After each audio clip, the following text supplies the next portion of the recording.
Okay. So I'm a theater professor. So this shouldn't be terrifying. This scares the crap out of me. So thanks, John. I'm a theater professor, and I tend to get really close with my students, and my specialties in movement and my subspecialties are in staging violence, which is super fun, and in staging sex. That's my thing. I stage sex and violence. And what's cool is when you stage violence, people don't tell you about the other times they've been in sword fights. But when you stage sex, people want to tell you about the times that they've staged sword fights. So people tend to disclose things about their sex lives to me, which is sometimes okay, but usually not. And like whenever somebody walks into my room and my office and starts to close the door, I'm like, keep it cracked. What are you about to tell me, 18-year-old? So people tell me things, and so I was a guest artist in this heavily redacted story. I'm a guest artist in this small college somewhere in the middle of the country that happens to be an all-boys college, super, super tiny.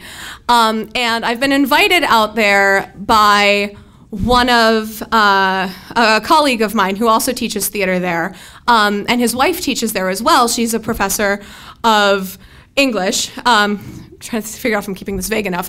We're academics, we're really Googleable, so I gotta keep this like super vague.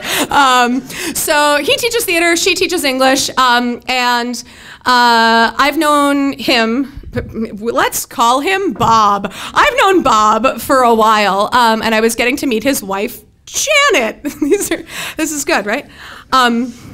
I've been told my whole life I can't tell stories. This really freaks me out. So Bob and Janet I'm going to the middle of the country to their college, and I knew Bob through someone I had been dating at the time who was also in academia, who was significantly older than I was. Everything was on the up and up, but they had gone to school together, and this is important, this comes in later. So I get to this college and I'm having a really great time, and I'm teaching a bunch of classes and I'm doing lectures, and the administrative assistant hates me, but everyone else likes me, and it's good. And I'm having fun with the students, and I'm choreographing Macbeth. And so one night, Bob and I are in his office having a drink after rehearsal, talking about how things were going and all this other stuff, talking about life, talking about how I'd been dating his friend, and having all of these conversations, and it just gets brought up that he and his wife have an open marriage. And I was like, oh, cool. This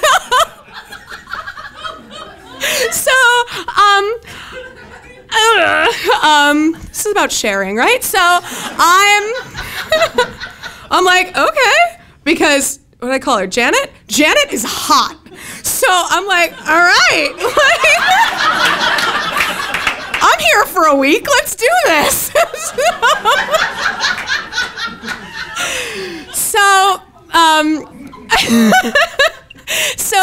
One night, so I say, you gotta talk to her about it. I don't insert myself into other people's marriages without everybody being on board. So why don't you go talk to her?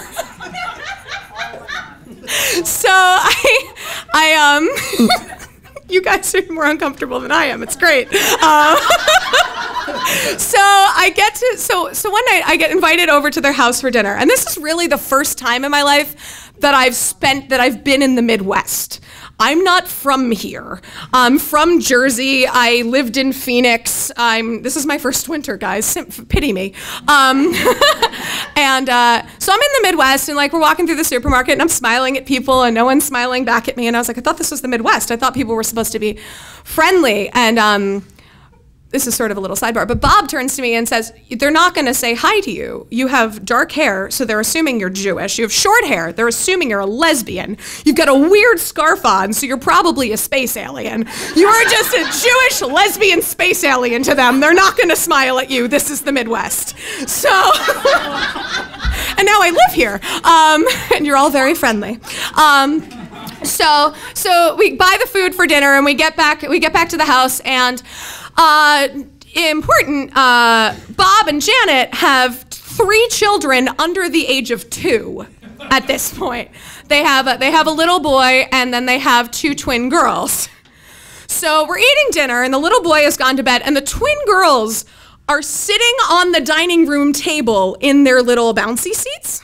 They're on the table, and we're eating dinner, and I'm sitting across from Janet, and Bob's next to me, and on the way to the house, I was like, Bob, this isn't gonna be weird, right? And he's like, no, we talked about it. Everything's great. I'm like, awesome, sweet. Oh, great. I don't know, I'll wear my cute yoga pants. So we get to their house, and we're eating dinner. By eating dinner, I mean I cut my first piece of food, and Janet had been drinking, and Janet looks up at me and goes, there's got to be something wrong with you. And I was like, oh. And I look at Bob, and he just looks down. What? And Janet proceeds to tell me for about 2 hours how there must be something wrong with me the way I go after older men. And I was like, oh. There's like still food on my fork. I'm like, oh, okay. And the babies are sleeping at the end of the table. And I'm in the middle of the country. I had flown there. I have no car. I am a hostage. And Bob is doing nothing. While this person that I really don't know, but who I've only ever had nice conversations with, tells me what's wrong with me for something that I didn't initiate. I was just like kind of down, which is generally how I roll, just generally down. And I don't know if this story has an ending. But kind of the only thing I remember about that the reason I'm bad at telling stories is I don't remember conversations.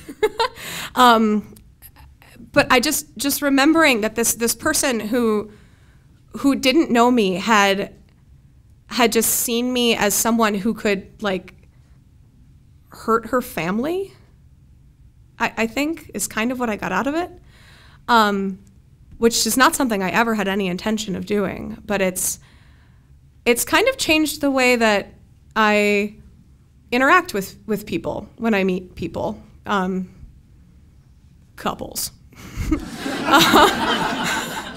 You know, and because I'm still totally down, but I don't. This goes on the internet, which is awesome. I'm still, down if the situation's the right situation, but I will never entrust that conversation to one party ever again. Especially the guy. Gender is just a construct. Let me throw that out there, okay? Penises and vaginas exist, though. Yes, they do. Also other stuff.